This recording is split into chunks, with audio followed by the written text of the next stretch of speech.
Hola, bienvenidos a mi canal. Soy Miguel Ángel Hidrogo y les compartiré testimonios de conversión, música y mucho más de nuestra Santa Iglesia Católica. No olvides suscribirte a mi canal y darle a la campanita de notificaciones.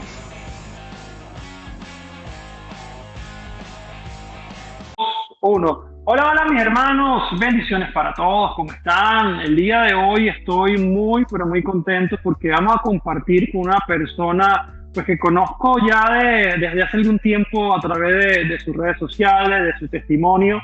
De hecho, pues recientemente hice un video en mi canal de su testimonio. Él se está enterando hoy de que lo hice.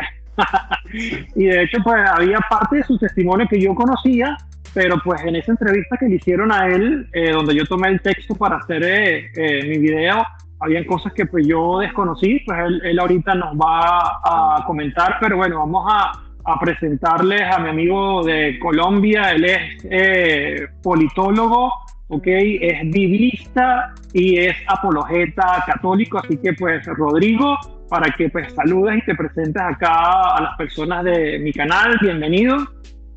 Muchas gracias, Miguel Ángel. Dios te bendiga. Gracias por la invitación.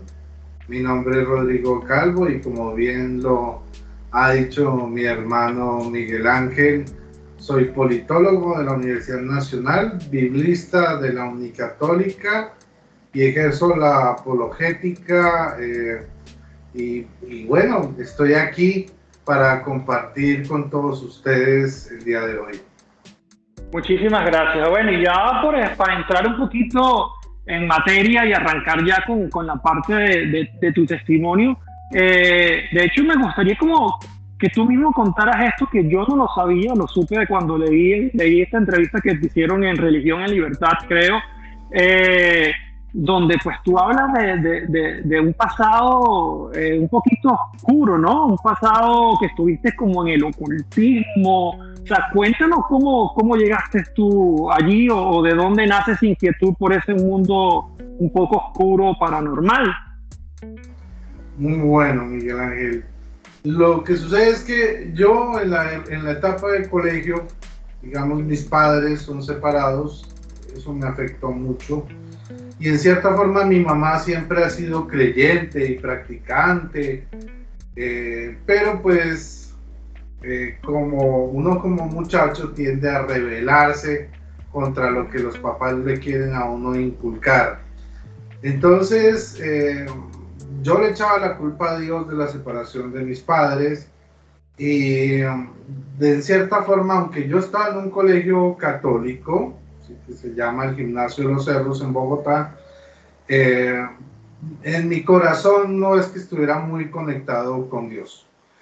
Y pues yo tenía unos primos a los que yo visitaba constantemente, me quedaba los fines de semana allá. Y en ese barrio donde ellos habitan, o habitaban, pues, hice un amigo, su nombre es Dominique, y él tenía un tío que se dedicaba al ocultismo, a las artes mágicas, la magia negra, a la hechicería, a la adivinación, a la astrología. Y entonces, como que vi esa oportunidad de endiosarme, ya que Dios no había servido para nada en mi vida, entonces era la oportunidad de yo tomar la rienda de mi vida y hacerla como yo quisiera. Y eso yo pensaba lograrlo a través del ocultismo, del satanismo, de la magia negra sobre todo. Y entonces mi amigo lo convencí para que comenzara a pedirle libros al tío prestados para estudiarlos, estudiar sobre magia negra, sobre todo tipo de artes ocultas. Y empezamos juntos como amigos a hacer el estudio, a hacer esas invocaciones, a practicar algunas cosas de magia. De hecho, me acuerdo un par de cosas desafortunadas.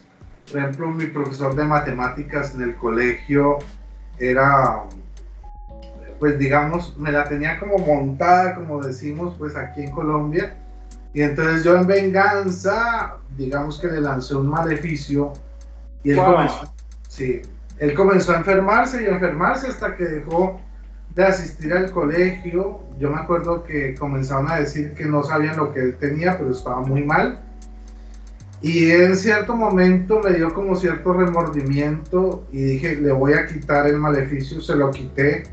Y obviamente después de un tiempo él se recuperó y volvió a sus actividades, porque pues los maleficios acaban con la persona hasta que la matan. Y pues yo no me sentía capaz pues tampoco como de llevar la cosa hasta ese nivel. Entonces, digamos que yo comencé a experimentar esos poderes ocultos en mi vida, a sentirme dueño, de incluso algunos compañeros de mi colegio que sabían, comenzaron a sentirme cierto temor. Yo pensaba que era respeto, pero en realidad era temor, pues, que sabían lo que yo era capaz de hacer por medio de este conocimiento de lo oculto. Pero eso no vino gratis. ¿Por qué? Porque a la par de que podía hacer estas cosas, también comenzaron a suceder cosas muy extrañas junto con mi amigo. Entonces, por ejemplo, en la casa de mi amigo había unas sillas en un hall que eran como de mimbre, y a veces nosotros estábamos ahí charlando, ¿sí? O viendo televisión, y de pronto las sillas se comenzaban a hundir como si alguien se sentara ahí. Wow. Sí. Eso tú lo puedes, o sea, lo veías con tus ojos, o sea, no era alucinación, nada, estaba sucediendo. No era alucinación, lo veíamos y se escuchaba, porque las sillas de mimbre cuando uno se sienta tienen cierto sonido, emiten cierto sonido, y sí, se escuchaba el sonido como de alguien que se sentaba ahí. Wow. Empezamos a ver sombras en medio de la oscuridad, o sea, una cosa que, o sea, como ver una imagen cuasi humana, porque no era humana, ¿sí? Que uno podía ver a través de la oscuridad, o sea, era tan negra, tan oscura, que uno la podía diferenciar de lo que era la oscuridad, pues, de estar sin luz. Entonces son cosas que uno realmente, hasta que no las experimenta, no las cree, ¿verdad? Y comenzamos también decía algo de vi que ahí en parte de tu testimonio que hablabas también que también con la Ouija y todo este tipo de cosas, ¿no?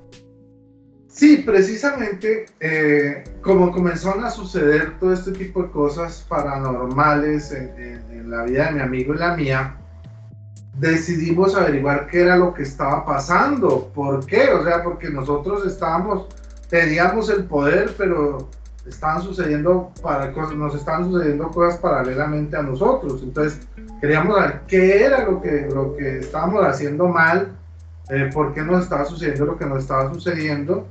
Y pues la forma de contactar más fácil era con la Ouija. Entonces, pues obviamente era muy fácil conseguir una Ouija a través del amigo de mi tío, del tío de mi amigo. Sí. Y bueno, comenzamos a practicar la Ouija, pero también digamos que en cierto momento yo la hice aparte con otros amigos. Y en eso, al principio, cuando comencé a hacerla con mi amigo, el que me introduje en el ocultismo, nos decía la Ouija que era otro espíritu que quería destruirnos, porque en cierta forma no sabíamos en lo que nos estábamos metiendo. Y entonces, muy inteligentemente nos dio por preguntar el nombre del espíritu, por solo mera curiosidad. Después, ya aparte, también en mi casa sucedían cosas. Entonces, ya desesperado por esa situación, decidí con unos compañeros del barrio invitarlos a un parque a hacer la Ouija e invocar a la Ouija al mencionado espíritu. Entonces, pues tenía el nombre del espíritu, hicimos la invocación, conseguimos una tabla, ¿sí? Bueno, casi que la fabricamos, porque le pusimos de aposta unos bordes metálicos, porque sabíamos que en el momento que el lente se saliera de la tabla, es una práctica muy peligrosa. O sea, el espíritu puede quedar libre si el lente se sale de la tabla, si tú rompes el círculo, ¿sí? si tú te comienzas a reír o a distraer, o si por ejemplo te desmayas, es digamos una ocasión muy, digamos, propicia para que el espíritu te pueda poseer. Wow. Entonces, sí, decidí hacer como esa invocación. Preparamos la tabla, éramos 4, lo hicimos en un parque porque dijimos donde este espíritu se libere, pues que no vaya a ser en la casa de ninguno, sino en este parque. Estamos como pensando en todo, pues porque ese espíritu, en lo que logramos averiguar, no era como tal el espíritu de una persona, sino era una entidad demoníaca. Entonces, pues a sabiendas de eso, tomamos entre comillas lo que pensamos que eran las mejores medidas de seguridad. Sí. Entonces, como te digo, le pusimos bordes metálicos para evitar que se saliera el lente e hicimos la invocación. Una vez invocamos a este espíritu, él empezó a amenazarnos, ¿sí? Intentando, digamos, empujar el lente hacia afuera, y nos insultaba, nos maldecía, decía que iba a acabar con nosotros. Y llegó un momento pues que estábamos muy angustiados, no sabíamos qué hacer. Yo creo que ya llevábamos unas 2 horas de la sesión de tabla y no podíamos sacarlo. Tratamos de despedir al espíritu y no se quería ir. Entonces, en medio de nuestra desesperación, yo dije, bueno, pues no queda más, o sea, Dios, si tú existes, ayúdanos, yo exclamé. Y entonces, en ese momento, el lente de la ouija quedó como en la mitad, quieto. Y no respondió más, no se movió más. Entonces, pues nos pareció supremamente extraño y preguntamos, ¿qué es lo que sucede? Y entonces el espíritu responde a través de la ouija y dice, es otro espíritu, échenlo, échenlo. Entonces dije, bueno, si una entidad demoníaca está preocupada porque que echemos otro espíritu, aquí hay una de dos, o aquí pues hay un espíritu demoníaco de mayor rango, o sea, el diablo en persona, o Dios se apiadó de nosotros y nos envió un ángel. Pues ya no tenemos nada que perder, porque acá si alguno se desmayaba o algo, ya quedábamos a merced de ese espíritu. Entonces, pues del abogado del sombrero decidimos arriesgarnos y entonces, digamos que hicimos el proceso de entrada, le dimos la bienvenida al otro espíritu y le dijimos, ¿quién eres? Yo pensé que iba a escribir el ángel Miguel o cualquier... Cuando escribe ese, y yo había aprendido en mis clases de religión, o sea, siempre en las clases de religión, en mi colegio, cuando escribía el profe era Espíritu Santo. Y entonces yo quedé impresionado porque yo entendía a qué se refería. Y entonces yo le dije, o sea, yo no creí, yo decía, ¿cómo así?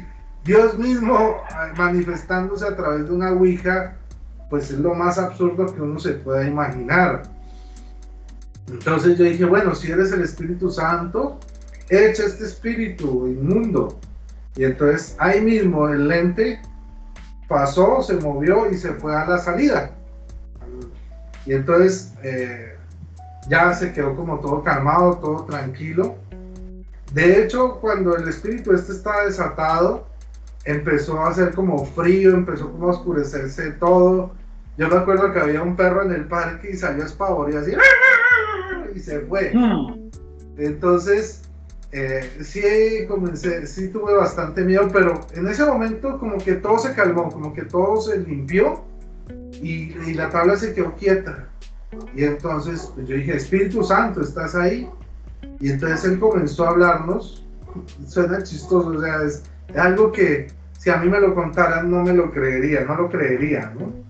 Entonces empezó a hablarnos y a decirnos que nos amaba, que el camino que estábamos llevando nos iba a llevar al infierno, a la perdición, que lo buscáramos a él, que nos convirtiéramos, que dejáramos de lado todo este tipo de cosas y nos empezó a hablar de una manera muy bella, o sea, empezamos a sentir como una paz, como algo en el corazón y empezamos a llorar ¿sí? Y, y entonces, bueno, me habló de muchas cosas personales, también a mis amigos que estaban ahí. Y entonces llegó la hora, él se despidió, entonces digamos que el lente pasó en salida, nosotros soltamos el lente y cuando lo soltamos, o sea, todo el tiempo nos decía, los amo, los amo, los amo, los amo. Y cuando lo soltamos, el lente se volvió solo y volvió a escribir, los amo, y otra vez salió a salir. Y ahí sí que nos agarramos a chillar porque ahí ya no había duda, o sea, podría ser hasta psicosis de que nosotros moviéramos el lente, pero cuando vimos que nadie lo estaba tocando y se movió y escribió los amo y salió, pues ya no nos quedó dudas de que efectivamente había sido Dios, el Espíritu Santo, manifestándose de una manera increíble en el lugar que menos pues nos hubiéramos podido imaginar. Y entonces en ese proceso pues al otro día todo el mundo, bueno, a romper esa ouija, ¿sí? Porque la gente intenta quemarla, pero a veces eso es muy difícil, las cosas demoníacas para quemar, incluso los libros son difíciles, o sea, son cosas que no se van a quemar tan fácil, es algo supremamente extraño. Entonces el paso a seguir fue romperla, hacerla a pedazos, quemar unas partes y luego enterrar para que nadie encontrara eso. Y al día siguiente, pues obviamente cada uno en su colegio confesándose. Mi colegio, el Gimnasio de los Cerros, es del Opus Dei. Entonces, pues yo fui donde el capellán, me confesé. Y entonces él me dijo, bueno, mira, lo que sucede contigo es que tú apostataste de la fe, o sea, tú, digamos, en cierta forma contristaste al Espíritu Santo al haberte, conociendo la fe, haberte metido en todo esto y haber inducido a los demás. Y esto lo que trae es la excomunión automática, el late sentencia. Bueno, en esa época no me dijo late sentencia, yo no entendía nada de eso, pero ahora sí entiendo que la comunión late sentencia automática. Entonces, yo te voy a hacer la absolución, es una absolución parcial para que tengas una comunión parcial, puedas comulgar, pero tu caso tengo que llevarlo al CELAM, el Consejo Episcopal Latinoamericano. De hecho, entonces, mi colegio quedaba en el barrio Usaquén, arriba en la montaña, pero en la parte baja de Usaquén, cerca a una iglesia donde tú filmaste un video que se llama Volví a Respirar. Ahí detrás de esa iglesia queda el CELAM. Entonces, él fue y llevó el caso al CELAM. Se demoraron durante un mes, pues porque para darme la penitencia que levantaría la excomunión ya de manera definitiva. Pero en ese lapso, pues yo me sentía como un poquito huérfano, como en el aire, o sea, soy o no soy. Y en ese tiempo a mi barrio llegó un amigo mormón, ¿okay? Su nombre es Leonardo Vanegas. Tenía 2 hermanas, vivía con la mamá y el papá. Y nos hicimos buenos amigos y comenzó a invitarme a su casa. Y a su casa llegaban los misioneros mormones que se llaman los Élderes. Entonces, en esa experiencia comencé a inmiscuirme con los mormones, a conocer su doctrina. Mi mamá no permitía que los misioneros mormones fueran a mi casa porque ella decía, no, soy católica, aquí no vamos a... ¿Y tu mamá estaba enterada de tu situación? Ella se enteró, claro. Yo le dije, pero ya tiempo después, le conté bien las cosas. Pero bueno, ella como que me hizo la guerra con los misioneros mormones, dijo, aquí no entran, si tú quieres escucharlos, ve y los escuchas allá donde tu amigo, pero aquí no. Entonces, pues yo comencé a recibir las charlas y me hice bautizar como mormón. A tiempo después, o sea, casi un mes, salió el levantamiento de la excomunión. De todas maneras, yo cumplí la penitencia para que se me quitara la excomunión. O sea, estaba como entre aquí y allá. Entonces dije, bueno, de todas formas voy a sanear las cosas y cumplí la penitencia. Se me levantó la excomunión, pero ya estaba coqueteando con el mormonismo, me bauticé de mormón. Además, porque en el movimiento mormón hay ellos hacen reuniones que se llaman reuniones de jóvenes solteros, que son fiestas común y corriente con música y baile, pero donde no hay trago, ni cigarrillo, ni ningún vicio, con el objetivo de que los jóvenes se conozcan y puedan tener parejas dentro del mormonismo y casarse como mormones y todo este tipo de cosas. Entonces yo fui a una de esas reuniones y conocí una niña que me impactó, me quedé enamorado y ese fue como el elemento final, como la cereza, ¿sí?, del postre. Para quedarte ahí. Para quedarme de mormón.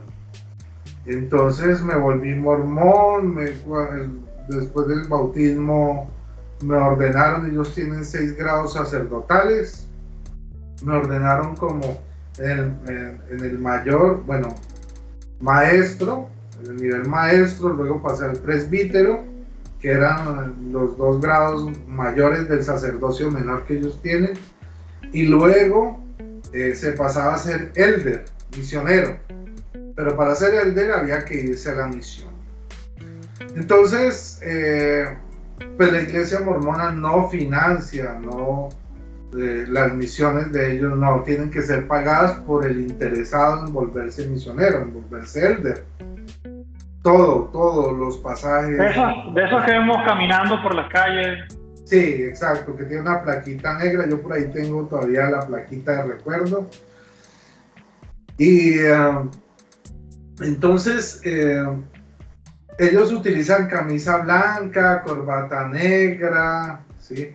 Te presentan la Biblia, pero también tienen algo llamado el Libro de Mormón. Libro de Mormón, sí. Sí, que dice el otro testamento de Jesucristo, el otro evangelio de Jesucristo, siendo que no hay más evangelio. La Biblia advierte que si otro ángel viene y te advierte y te trae otro evangelio, maldito sea.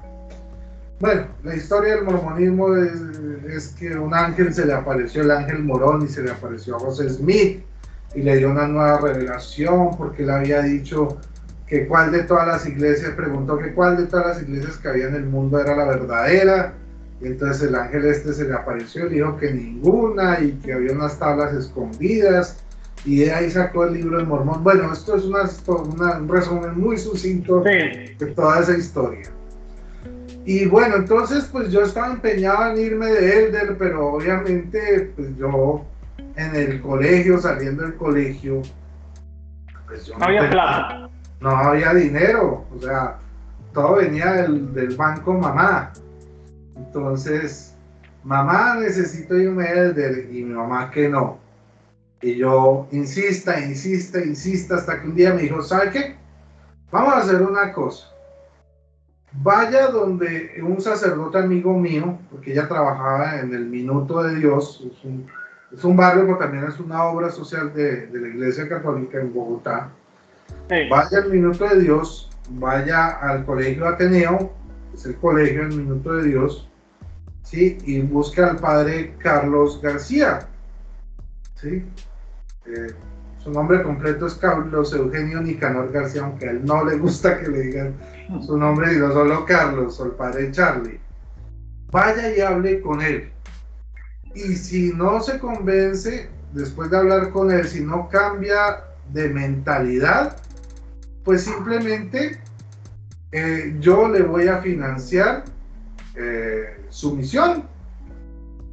Pero primero tiene que ir a hablar con él. Entonces yo dije, no, pues así me la puso facilita. O sea, yo me imaginé ir y hablar con un viejito, con una sotana, diciendo que todo es pecado, que rece Ave Marías, y ya. Entonces ya, pues yo sabía que eso, entre comillas, era necedad. Entonces, pues me la puso fácil porque yo dije, para mí convencerme a estas alturas del partido, pues nadie me va a convencer, menos un viejito de esos.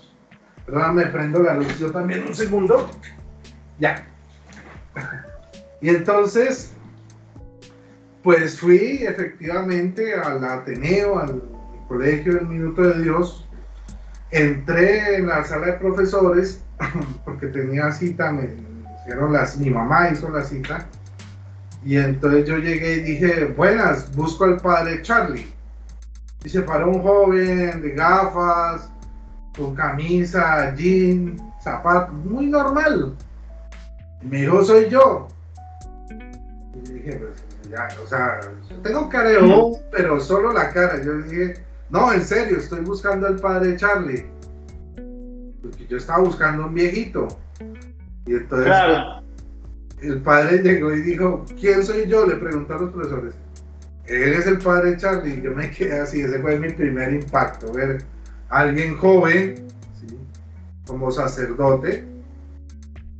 Y entonces empezamos a hablar, y él comenzó a hablarme de todos los errores de los mormones. Yo no conocía, por ejemplo, datos como que 2 de los 3 testigos que firman el libro de Mormón, diciendo que el testimonio de José Smith y lo que le sucedió es verdadero. 2 de esos antes de morir pidieron perdón y se retractaron, ¿sí? Reconocieron que todo había sido una mentira. Wow. Yo Eso no no lo sabía sabía. esto, ¿no? Y entonces cuando yo me enteré, pues me quedó la duda. Y me mostró muchos más errores del mormonismo. Pero yo llegué, me quedó sobre todo esa duda, ¿cómo así que se retractaron los supuestos testigos? Porque ahora dice, miren, y hay testigos de esto, y miren las firmas y todo. Pero entonces yo fui donde el obispo mormón del barrio La Castellana, ¿sí?, que era como el obispo que me correspondía. Él era panadero, entonces yo iba mucho allá porque siempre me regalaban que galletas, que chocolate, bueno, eso sí, iba también por la comida. Pero entonces le pregunté, bueno, obispo, es que a mí me dijeron que 2 de los 3 testigos que dijeron el libro de Mormón se retractaron al final. Y él tuvo que decirme, sí, desafortunadamente eso es cierto. Eso para mí fue como una puñalada, porque yo dije, ¿cómo así? Me engañaron. 2 de los supuestos testigos se echaron para atrás y reconocieron que todavía ha sido una farsa, pero a los mormones no les enseñan esto. Wow. O sea, si no lo buscan, obviamente no lo enseñan. No, no lo enseñan, claro. Si uno no pregunta, no te lo van a decir. Si uno lo pregunta, te dicen que sí. Pero si uno no lo pregunta, no te lo van a decir nunca. Entonces, bueno, volviendo un poquito, entonces estaba con el padre Charlie y me dijo, esa vez me dijo, mira que yo tengo un grupo de oración los jueves, se llama el grupo Génesis. Te invito para que participes en ese grupo. Y entonces, pues yo me imaginaba en esa época que los grupos de oración y de jóvenes, pues yo me imaginaba muchachos así como los gringos dicen como nerds, ¿sí? Los nerds, entonces, que eran puros nerds que se iban a reunir y allá a llorar y abrazarse porque el resto del mundo de la gente normal los rechazaba, entonces se reunían allá para sentirse como acogidos entre ellos. Esa era mi imagen de un grupo de oración de jóvenes.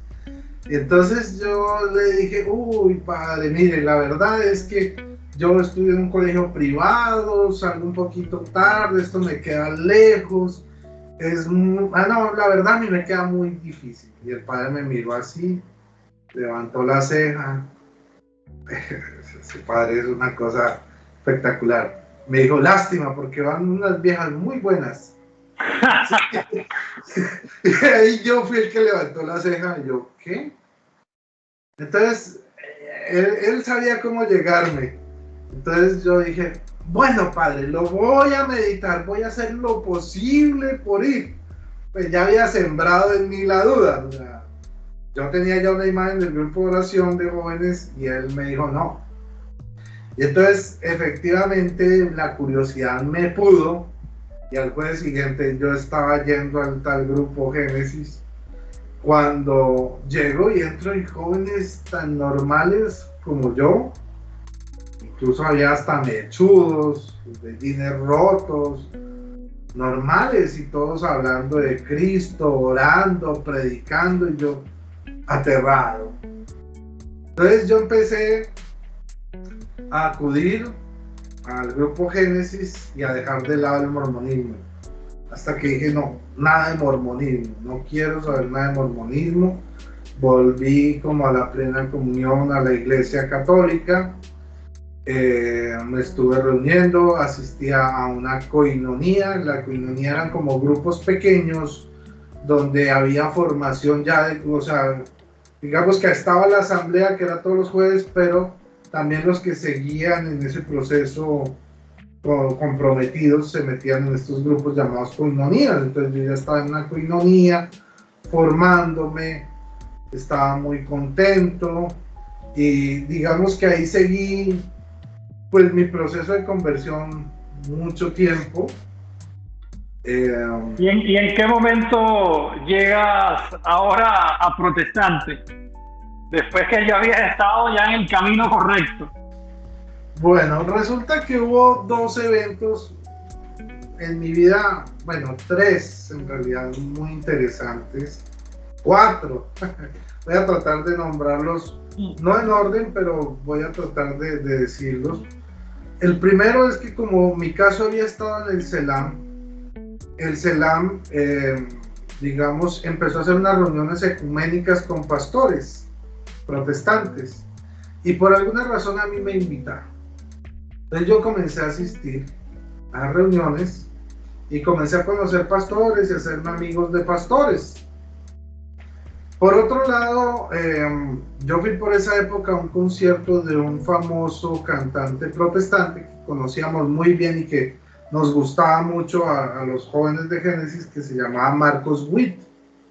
Y él iba a hacer su primer congreso o concierto de alabanza junto con Juan Carlos Alvarado y otros cantantes muy famosos protestantes que venían del extranjero, y pues yo quería ir. Y en ese evento, en algún momento Marcos Witt dijo, vamos a orar por nuestros hermanos católicos, los jóvenes católicos que estén aquí, no importa dónde estén, permítanles que entren aquí a la platea, nosotros estamos allá arriba, para orar por ellos. Entonces, pues, ¿quién dijo que no? Yo aproveché, fui allá, Marcos Witt y Juan Carlos Alvarado oraron por mí, y de ahí en adelante pues otros pastores que estaban abajo en la platea comenzaron a decirme, bueno, de ahora en adelante cuando quieras entrar puedes entrar, pregunta por nosotros, va a estar en platea. Entonces pues ver todo el evento en platea era algo, abajo pues era algo maravilloso. Entonces comencé a hacerme amigos, algunos de ellos comenzaron a invitarme a su iglesia, ¿sí? Y comencé a asistir a esa iglesia por los laditos, era una iglesia llamada Tabernáculo de la Fe. Por otro lado, digamos que llegó un momento de crisis en mi vida, y llegó un momento que necesitaba hablar con alguien y no encontraba como con quién hablar. Entonces, en mi barrio había una iglesia, que es la Iglesia Cruzada Cristiana, ¿sí? Y digamos que ahí contacté al pastor para hablar con él. Me habló el pastor de jóvenes que se llamaba Rodrigo Yepes, muy querido, nos hicimos amigos, entonces comenzamos a entablar una relación. O sea, empecé a entender muchos puentes con el protestantismo, pues yo decía, no, yo soy católico carismático. Por otro lado, bueno, un tiempo después conocí, bueno, un amigo muy grande, uno de los amigos que el Señor me regaló en el grupo Génesis, que se llama Alfonso Gutiérrez, pero Alfonso conocía a Fray Nelson Medina, y Fray Nelson estaba también haciendo un grupo de jóvenes que se llamaba Primera Generación. Era un grupo donde nos reuníamos, y digamos que me hice amigo de Fray, pero pues yo ya estaba también coqueteando con el protestantismo, me volví scout y estaba asistiendo a un grupo scout protestante que se llamaba Ictus, ¿sí? Un grupo grandísimo donde iban muchachos de distintas denominaciones protestantes, y pues yo era como el único católico ahí. Entonces cada vez tendía más puentes, y estando en ese grupo conocí un misionero católico que estaba trabajando en una asociación que se llamaba Jucum, Juventud con una Misión. Es de carácter protestante, pero es interdenominacional, y él, siendo misionero católico, trabajaba en Jucum. Entonces empecé a conocer a los misioneros de Jucum y quise invitarlos una vez a Primera Generación, al grupo de Fray. Entonces, así como a la carrera, le dije: Fray, voy a invitar a estos personajes, a estos misioneros de Jucum, al grupo para que nos hablen de su experiencia de Dios y todo eso. Y Fray dijo: no, porque nosotros somos católicos, no queremos que nos confundan en la fe. Él tenía razón, pero yo decía: tan cerrado ese Fray, ¿cómo se le ocurre? Al final, pues yo no alcancé a decirles que no fueran, y aparecieron por allá, y Fray muy amablemente los dejó presentarse. Él hizo la oración, dirigió todo, pero o sea, como que controló bien la situación. Pero a mí eso me molestó y dije: no, yo por acá no vuelvo. Y en la cereza del postre fue que por esa época se estaba dando mucho los supuestos videntes de la Virgen, a raíz de que, por ejemplo, había un lugar en la salida a Bogotá, en la vía Villavicencio, que se llama Marilandia, y ahí había apariciones de la Virgen. Entonces conocí, gracias a mi amigo Alfonso, el que conocí en Génesis, otros amigos que eran marianos, y entre los amigos había unos que eran videntes, ¿sí? O conocían videntes, y entonces pues estaba muy de boga el asunto de ser vidente y de las apariciones marianas. Yo hablé con mi amigo pastor, porque él me hablaba de la Biblia, con Rodrigo Yepes, y le dije: bueno, ¿y ustedes cómo responden ante lo de las apariciones de la Virgen y los videntes? Entonces me dijo: muy fácil. Y la próxima vez que aparezca uno de esos videntes a dar un mensaje o ese tipo de cosas, o una aparición, usted diga: te reprendo en el nombre de Jesús, fuera. Y a mí eso me pareció tenaz. Digo: pero dígalo con fe, repítalo. Y si no pasa nada, pues estamos equivocados.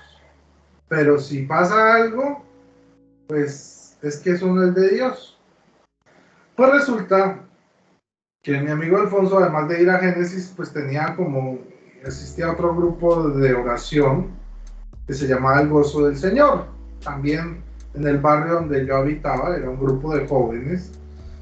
Y resulta que un día en el grupo se para uno de los muchachos que no era vidente, o sea, nadie lo conocía como vidente ni se presentaba como tal, pero un día le dio por presentarse a uno de los supuestos, de los predicadores, pues de las cabezas, y se paró y empezó: hijitos míos, como si tuviera una revelación de la Virgen o algo así. Y entonces yo dije: pues este es el momento. Y empecé: te reprendo en el nombre de Jesús, tan. Y la persona comenzó a enredarse, ya no sabía qué decir, y al final no terminó el mensaje. Eso para mí fue una señal clara de que eso no era de Dios. Pero no tuve en cuenta que él nunca había sido vidente, ni se había sino que fue de pronto que se dejó llevar por el boom. Después a él lo regañaron por esa situación, que lo quiso poner a hacer, a inventar cosas que no eran. Pero pues para mí ya había quedado todo claro. Entonces, esa fue la cereza del postre. Dije: no, me voy de aquí. Y comencé a congregarme en la iglesia Tabernáculo de la Fe, ¿sí? Después de un tiempo la iglesia cambió de lugar y como que quedé un poquito en el aire, pero me conecté con O sea, me volví a reencontrar con Rodrigo Yepes, el de la Cruzada Cristiana, que se había independizado y había formado su propia iglesia. Me invitó a su iglesia, empecé a asistir a esa iglesia que se llamaba Amor en Acción. Sí, ¿Y bueno, cuánto tiempo pasaste, o sea, por ejemplo, en ese periodo de que te fuiste de ese grupo y empezaste a ir a la iglesia protestante? O sea, ¿cuánto tiempo pasó de eso? O sea, ¿cuántos años o meses más o pasaste en menos la... un año, más o menos un año. ¿Y qué fue lo que realmente pues te movió? Porque pues muchos te podrán decir, pero no será pues inestabilidad emocional, que un día estás aquí, un día estás allá. O sea, ¿qué fue lo que realmente tú dijiste, wow, o sea, yo qué estoy haciendo? ¿O qué te movió a realmente descubrir la verdad que estaba en la fe católica? Bueno, precisamente mi búsqueda por la verdad completa. Entonces, de hecho, un día estando en el grupo Scout, en Ictus, pues yo veía que unos eran evangélicos, otros eran pentecostales, otros eran metodistas, y yo decía, ¿por qué tanta diferencia? Entonces me explicaron, no, en realidad no es que haya diferencias, es que los pentecostales hacen más énfasis en los dones del Espíritu Santo el día de Pentecostés, los bautistas hacen más énfasis en la cuestión del bautismo, y los evangélicos más en predicar el evangelio, pero en realidad todos somos uno. Pues puede ser. Entonces, esa búsqueda de la verdad, de saber lo que era cierto y no era cierto en mi vida, de conocer cuál era la verdad de Jesucristo, cuál era su iglesia, me llevó como a experimentar todo este tipo de cosas. En Bogotá, como te digo, pasé por la Cruzada Cristiana, pasé por Tabernáculo de la Fe, pasé por Amor en Acción, pasé por la Misión Carismática Internacional de César Castellanos. Pero bueno, Pero muchas. sí, cuatro en realidad, pero era porque estaban más o menos cerca a mi casa, yo era todavía un muchacho, y pues congregarse cada domingo en un lugar distante pues era muy difícil. Entonces trataba de buscar las que estaban más cerca pues a mi vivienda pues. Entonces, estando yo en Amor en Acción, ya digamos que pasó el colegio, pasó la universidad. Yo fui protestante todo mi tiempo de la universidad, evangélico. Y terminé mi carrera, pero no conseguía buenos trabajos o trabajo fijo. La ciencia política era una carrera prácticamente nueva en Colombia, y pues como que no había mucho campo laboral, porque la gente no decía, ¿y esto para qué sirve? Entonces, y todo comenzaba a tornarse como monótono en mi vida en Bogotá, los mismos amigos, los mismos planes de siempre, todo igual. Entonces como que me aburrí, y pues yo nací en Cali y siempre tuve el sueño de llegar y aportar a mi ciudad, a Cali, volver, vivir, casarme, tener hijos en Cali y morir en Cali. Ese era como mi proyecto de vida. Y dije, este es el momento. Ya aquí en Bogotá se agotó todo lo que yo tenía que vivir. Me voy para Cali, mi papá vivía aquí en Cali, entonces me recibió en su casa, y en ese tiempo, bueno, mi pastor, que era Rodrigo Yepes de Amor en Acción, me había recomendado otra iglesia aquí en Cali que se llamaba Plenitud. Entonces comencé a congregarme en esta iglesia que se llama Plenitud, que está hoy en día ubicada en el Teatro San Fernando, aquí en la ciudad. Comencé a congregarme allá muy bien, y comencé a enrolarme con el magisterio, con los maestros, con el sindicato de maestros, y con un movimiento político de centro izquierda que se llamaba Unidad Democrática. Todavía existe el movimiento, y que era pues enfocado hacia los maestros. Entonces, en ese proceso yo conocí a la secretaria, me hice muy amigo de la secretaria del sindicato, del magisterio de aquí en Cali, que se llama SUTEP, el sindicato, y ella se llama Enid Mayor. Entonces nos hicimos amigos, pero ella era muy católica, pero católica con esa fe como de carbonero que llaman, que cree, pero no sabe qué cree, pero nadie le mueve de su fe. Entonces, pues yo congregándome en plenitud, la empecé a invitar y le decía, oiga, hija, de verdad, usted está muy grande, deje de jugar con muñecos, deje esos muñecos. A los muñecos no se les reza, eso no le va a contestar, eso no sirve para nada. Venga, la invito a mi iglesia. Y tanto le insistí, yo la tenía pues asolada y vivía riéndome y burlándome de su catolicismo, porque en todo ese tiempo que te digo que estar en una iglesia a otra y llegar pues a plenitud, pues ya habían pasado 13 años, yo como protestante. Entonces, yo la estaba invitando a mi iglesia, a la iglesia Plenitud, y hasta que al fin un día accedió. Y ella fue al culto, pues para mí era una berraquera, la música, saltar, el ánimo. Y al final yo le dije, ¿qué hubo? ¿Cómo le pareció? ¿Le gustó? Yo pensé que ella iba a decir, sí, maravilloso, me voy a entregar a Cristo, aquí voy a asistir. No, me dijo, sí, muy chévere, muy bonito, pero aquí falta lo principal. ¿Lo principal? ¿Qué es lo principal? La Eucaristía. Y yo dije, que, o sea, yo no le dije nada, pero dije, ¿qué respuesta tan ridícula es esa? O sea, esa cosa ya que hacen los católicos, toda aburridora, lo mismo de siempre. ¿Cómo va a decir que eso es lo que ella necesita, que es lo que le falta? Entonces la dejé así. Pero tiempo después, pues que yo le seguí insistiendo para que dejara el catolicismo, un día llegó y me salió con un DVD de video. Dijo, tenga. Y yo, ¿y esto qué es? Es el testimonio de un pastor que se convirtió al catolicismo, un pastor protestante.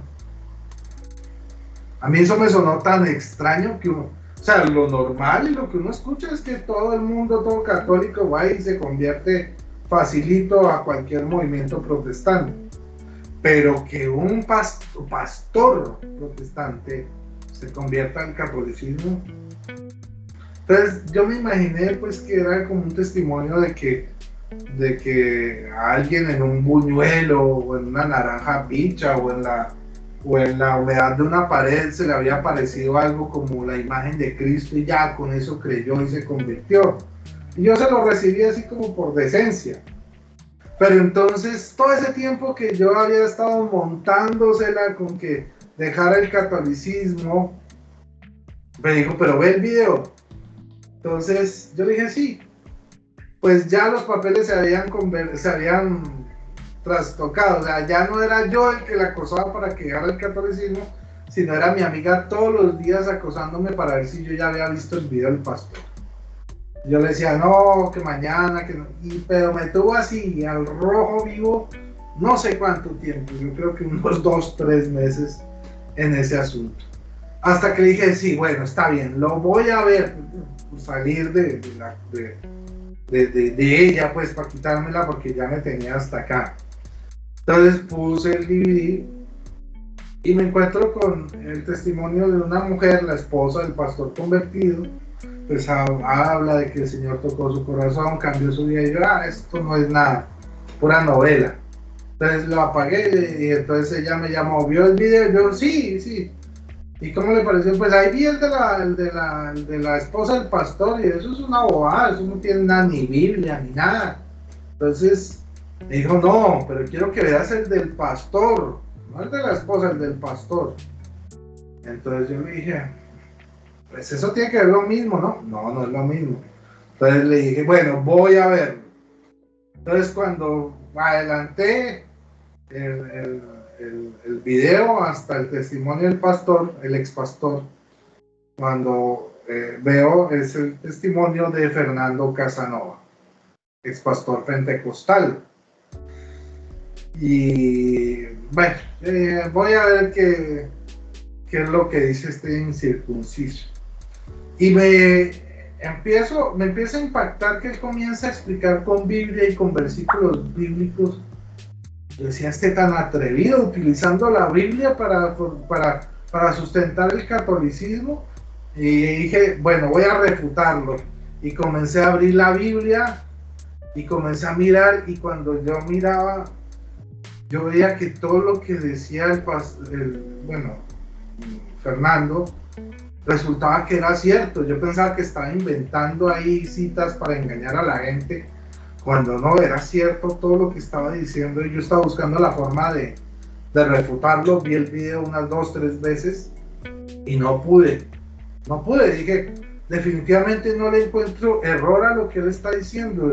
O sea, todo lo que él está diciendo es bíblicamente correcto. Entonces mi amiga me llamó, me dijo, ¿qué hubo? ¿Qué pasó? ¿Cómo le fue? ¿Lo entendió? ¿Lo pudo refutar? Yo le dije, no, yo no pude refutarlo, pero le voy a dar ese video a mi pastor, al pastor Luis, que es el pastor de la iglesia Plenitud, que él, siendo pastor, él sí va a refutar. Espere y verá. Entonces, llegó el domingo y llegué, pastor, después del culto, necesito pedirle un gran favor. Una amiga católica me dio este video de un supuesto pastor que se convirtió al catolicismo. Él da unas citas bíblicas ahí, explica, pero yo no puedo refutar absolutamente nada. Le pido por favor, de verdad, para traer incluso a mi amiga aquí, que se salga ese engaño, que usted refute ese video. Yo poderle mostrar a mi amiga que está siendo engañada. Digo, claro que sí, hermano, no hay problema.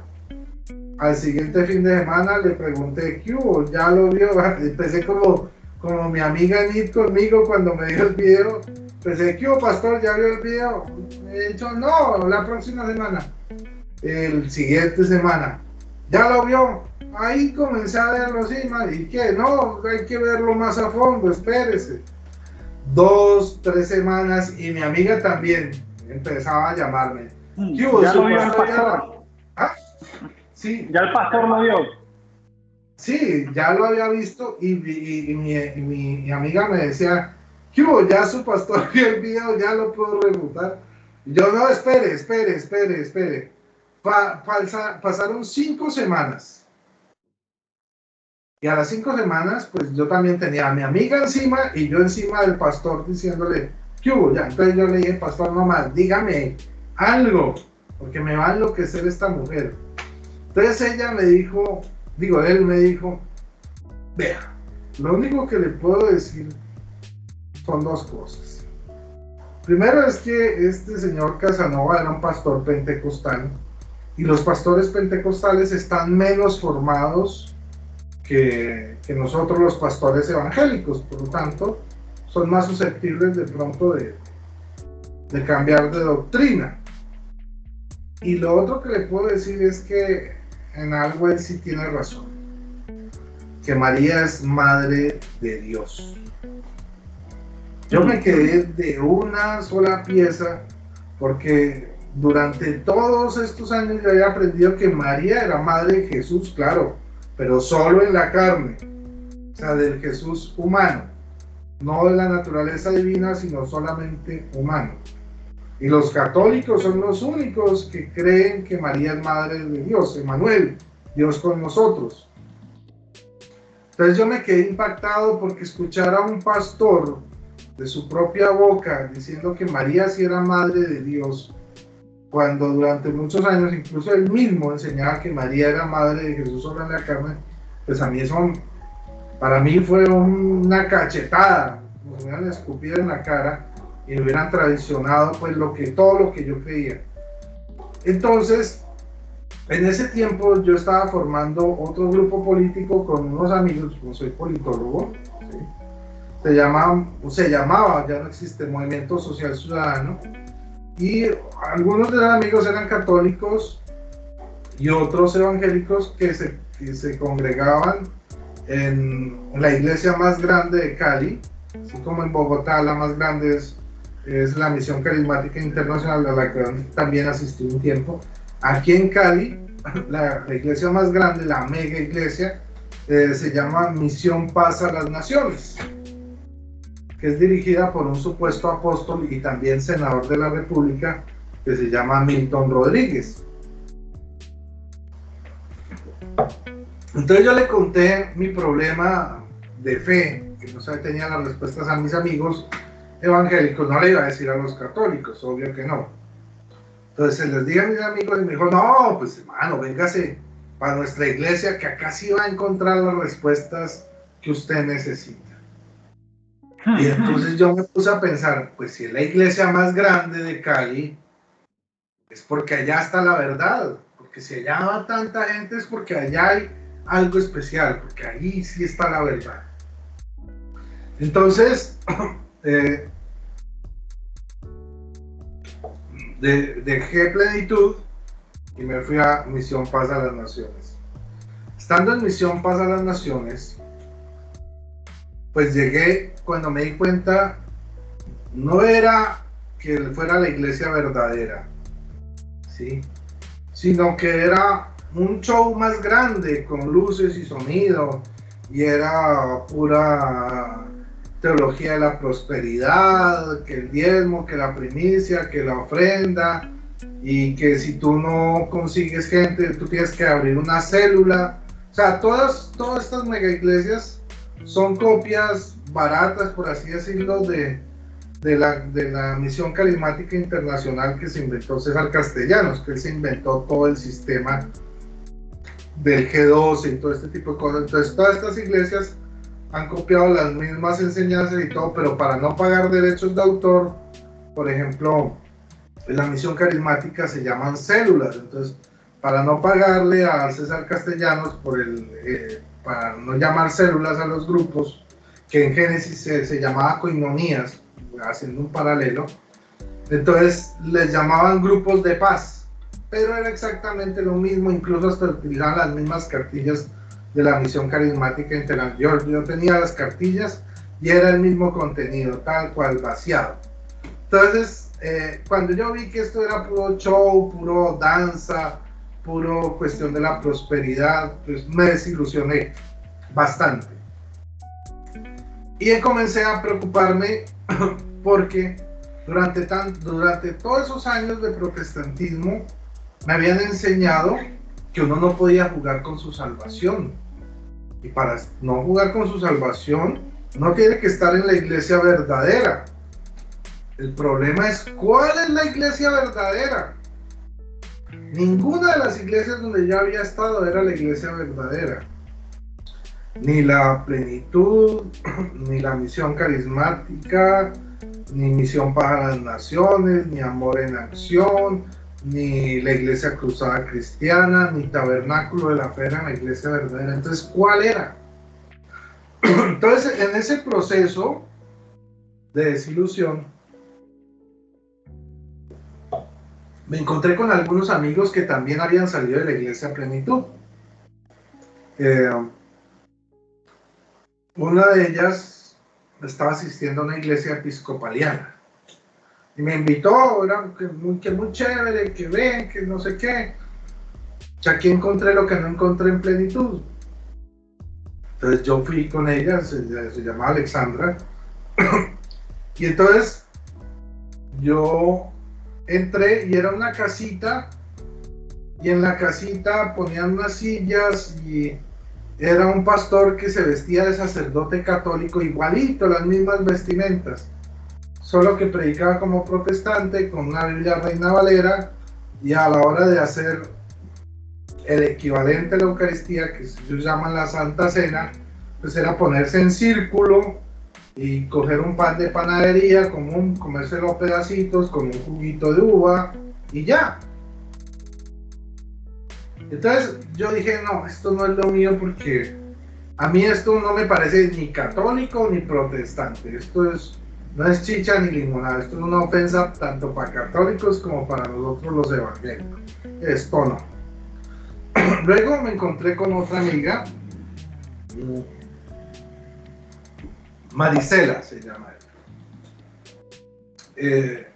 ella iba comenzó a asistir, era una de las líderes de Plenitud, pero se retiró y comenzó a asistir a la iglesia bautista. Entonces me dijo, ven. Y pues aquí en Cali, digamos que el seminario más prestigioso es el Seminario Bautista de Cali. De hecho, es que es uno de los más famosos de Latinoamérica. Y pues aquí se considera pues que los bautistas son wow, pues entre las denominaciones protestantes, digamos que los evangélicos están como en la mitad, los pentecostales abajo, pero arriba hay denominaciones como los bautistas o los presbiterianos. Entonces yo dije, pues bueno, si es bautista, pues ahí sí voy a encontrar la verdad. Esa gente sí estudia la Biblia a fondo, pues tiene una fama increíble. Entonces yo fui al culto bautista, ¿sí?, a la iglesia, y cuando yo estaba esperando pues como la unción, esa sabiduría bíblica a la hora de predicar, pero llegó el pastor y dijo, bueno, saquen sus Biblias, ábranlo en tal cita. Yo estaba listo pues para recibir. Cuando dijo, ahora saquen sus colores. ¿Qué? ¿Saquen sus colores? Y todo el mundo iba con su cajita de colores, como quien va al colegio, como niño chiquito. Ahora, de tal color van a subrayar el artículo, de tal color van a subrayar el verbo, de tal color el adverbio, de tal color el adjetivo. Y me dieron mi cajita de colores para que yo empezara a colorear la Biblia. Y dije, no, pues, colorear la Biblia, yo estoy como grandecito para colorear. Fui como 2 o 3 veces y dije, no, no más, esto no es lo que yo estoy buscando. Entonces empezó la angustia porque se me están acabando las opciones. Hubo otro amigo que le decimos Pope. Pope, él se congregaba en una quejila mesiánica, o sea, esos que se hacen decir judíos mesiánicos hoy en día. Y entonces Pope también me estaba invitando a su quejila pues de judíos mesiánicos, a su iglesia. Y entonces, pero yo había caído en cuenta que cuando yo estaba en Plenitud, en la iglesia Plenitud, había unos amigos que, digamos, nos invitaron a una reunión un día a su casa, y en esa reunión estaban buscando personas que tuvieran rasgos faciales como parecidos a los judíos para entrenarlos en aprender hebreo, ¿sí? Y la idea era infiltrar a estos misioneros que tenían rasgos judíos en Israel, ¿sí?, para que ellos llegaran, se metieran entre la gente y luego salían a predicar a Jesucristo en hebreo, y pues que la gente pues al ver que no tenían rasgos de extranjero, pues lo aceptaran, y así que ellos se convertían a Cristo, y así se podría acelerar la segunda venida de Cristo, ¿sí? El proyecto se llamaba Ventana 2020. Resulta que ese proyecto años después fracasó, o sea, porque uno cree que para ser el judío, o sea, que un protestante y un judío pueden entenderse, que porque conocen bien la Biblia. No, el judío entiende la Biblia de una forma, o el Antiguo Testamento que llamamos nosotros, de una forma muy específica, muy distinta a como la entiende el protestante. Entonces, cuando ellos salieron a hacer su misión 2020, eso fue un fracaso, nadie les creyó, les fue mal, pero a todos esos que fueron les quedó gustando el cuento de disfrazarse de judíos, de hablar así como en hebrañol, el shalom, el chaulo, y todas esas palabras pues que utilizan, que no son, comienzan a hablar que uno no sabe si hablan español o hebreo, porque hablan un pedacito de uno y otro pedacito de otro. Entonces se devolvieron estos misioneros a sus tierras con esas costumbres pseudo judías y formaron lo que se conocen como los judíos mesiánicos. O sea, los judíos mesiánicos como tal comenzaron a existir a partir de 1985 y cogieron más fuerza ya inicio de la década de los 90. Entonces Entonces cuando yo me acordé de eso, de los judíos mesiánicos, y supe de dónde habían provenido, que era una misión fallida, que fue una misión organizada entre evangélicos, pentecostales evangélicos, pentecostales y bautistas, pues yo dije, no, pues esta no es la iglesia verdadera, ¿para qué voy a perder el tiempo? O sea, no tengo que disfrazarme de judío para darme cuenta que esa no es la iglesia verdadera. Además que ellos, estos tres grupos, crearon los judíos mesiánicos, o bueno, los misioneros mesiánicos también con la misión, por así decirlo, de crear aparentemente una denominación que fuera más antigua que la Iglesia Católica. O sea, ¿qué es más antiguo que los cristianos católicos? Solamente los judíos, ¿sí? Entonces dijeron, bueno, pues vamos a crear los judíos mesiánicos para mostrar que el protestantismo es más antiguo que el catolicismo. Bueno, yo me di cuenta de eso, entonces lo deseché. Y por esa época yo era asesor de un diputado, Fernando Forero, de la Asamblea Departamental, pero llegaron las elecciones, él como que no le puso lo que tenía que ponerle a la elección, no fue lo suficientemente diligente y perdimos las elecciones. Y perder las elecciones significa perder el puesto de trabajo mío también. Entonces ya sin trabajo la cosa estaba más difícil. Pero mi jefe, Fernando Forero, me dijo, venga, nosotros perdimos aquí, pero en Bogotá ganó un amigo nuestro que se llama Gustavo Petro. Él ganó la alcaldía de Bogotá. Si quiere, hablo con él para conseguirle un puesto de trabajo allá. Y yo le dije, claro que sí. Entonces hablaron con él e inmediatamente me fui a Bogotá, a vivir a Bogotá. Regresé otra vez a Bogotá. En Bogotá mi mamá vivía, ¿sí? Y yo fui pues no vivía con ella, pero me la pasaba los fines de semana con ella, y ella me pedía que la llevara a misa, común y corriente. Y en ese tiempo yo estaba tan desilusionado, yo simplemente me hacía fuera de la iglesia, de la parroquia, y me ponía a pensar cuál es la iglesia verdadera, y me ponía muy triste porque me sentía confundido, me sentía perdido en medio de miles de ofertas religiosas, pero todas tenían algo de falso. Yo les encontraba la falsedad en algún punto. Entonces, incluso hasta la fecha de inauguración, ¿no? Entonces, ¿y quién fue el fundador de ese movimiento? Entonces yo me sentía desesperado. Y en ese tiempo pues caí un poco en el mundanismo, me alejé un poco de Dios ante tanta desilusión. Y yo decía, pues cualquiera de estas miles puede ser, pero ¿cuál? Obviamente los católicos no, porque ya tiene que ser la gran ramera, punto, eso está claro. La Iglesia Católica. Y por ejemplo, porque ya de hecho me queda poca batería, y fue ya en ese momento cumbre, después de toda esa desilusión, donde tú dijiste, he estado equivocado, la verdadera iglesia es la Iglesia Católica. O sea, ¿qué fue lo que te movió realmente en ese momento? Llegó un punto que me rendí en mi búsqueda y le dije a mi mamá, bueno, ¿sabe qué? Regáleme una Biblia católica, voy a estudiarla. Me devolví a Cali porque mi amigo con el que habíamos comenzado el grupo político, el Movimiento Social Ciudadano, resulta que el gobernador de turno lo había nombrado secretario en una secretaría. Entonces me dijo, véngase que aquí hay trabajo para usted. Entonces me vine, pero estudié toda la Biblia. Mi mamá me regaló la Biblia de nuestro pueblo, la estudié con todo y pies de página, y empecé como a abrir los ojos y a entender muchas cosas, ¿sí? Y un buen día mi mamá me dijo, vea, hay un testimonio de un pastor en el WTN que también se convirtió. Y dije, sí, Fernando Casanova, yo lo conozco.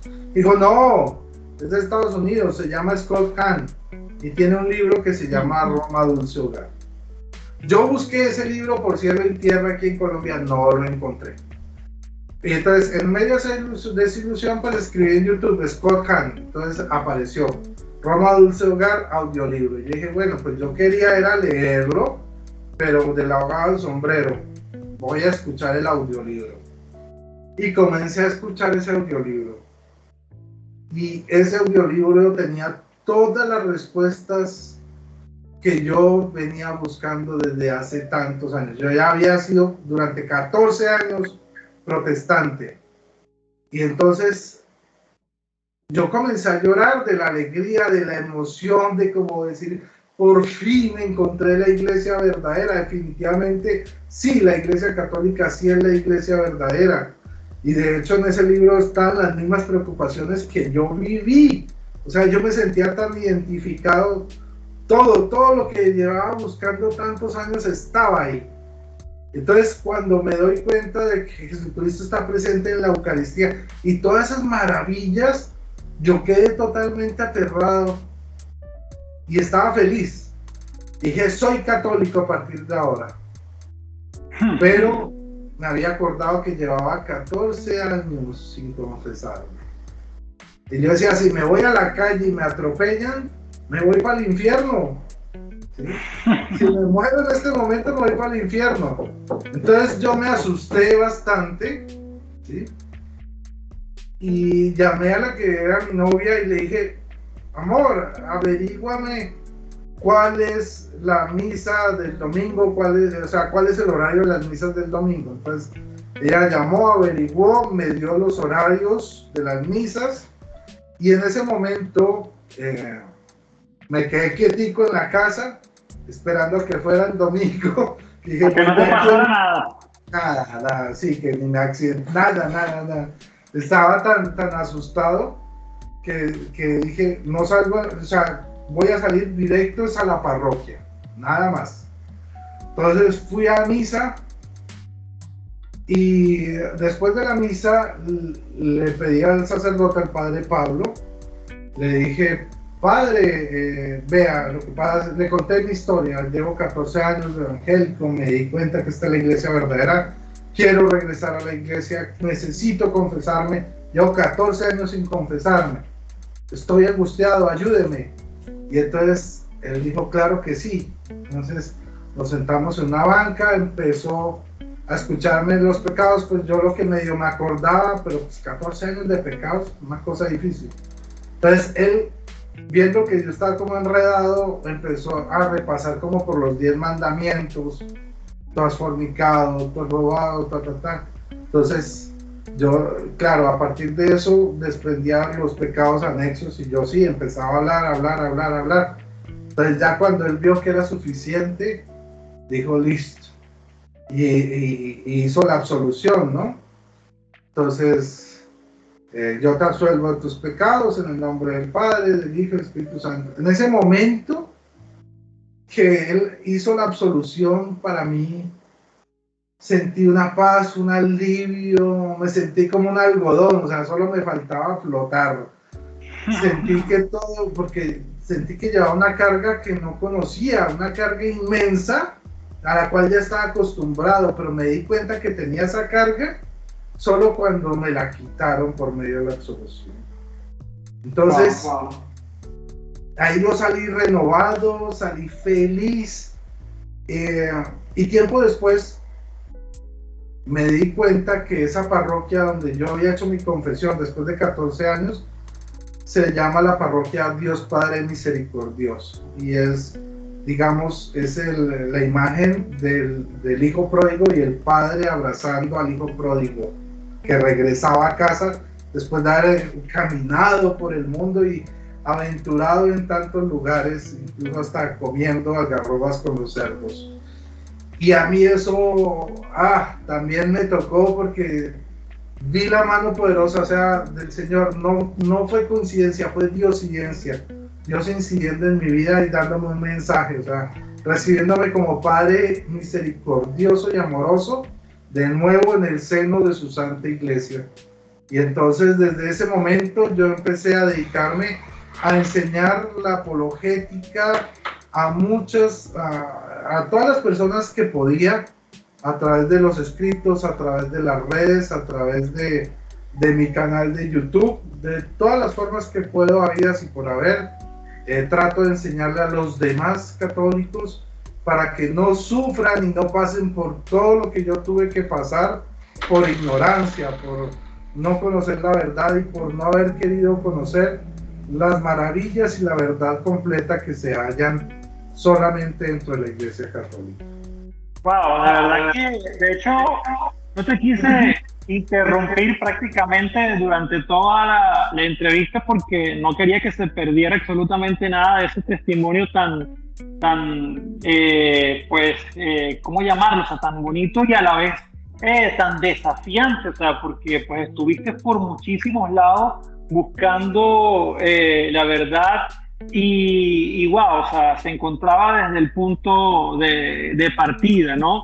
Y ya para finalizar, pues, de hecho, pues me voy a comprometer a hacerte otra entrevista, pues si tiene la voluntad de seguir compartiendo con nosotros, porque me gustaría mucho hablar en la próxima entrevista de apologética, ¿ok? De algunos temas de apologética, pues, para educación de nuestros hermanos, tanto católicos que están confundidos como hermanos que se han separado de la verdadera y única iglesia. Entonces, pues te voy a hacer una última pregunta porque de hecho ya me queda 9% de batería, ¿ok? Y te voy a hacer una pregunta para finalizar con esta pregunta y también pues para allá cuando te despidas, pues de tus redes sociales, tu canal de YouTube para que la gente pueda también encontrarte por allí, ¿ok? Yo te voy a preguntar, ¿por qué tú crees, o si te has hecho esta pregunta, ¿por qué tú crees que el Señor te permitió vivir todo eso? O sea, todas esas olas, todas esas iglesias, o sea, todas esas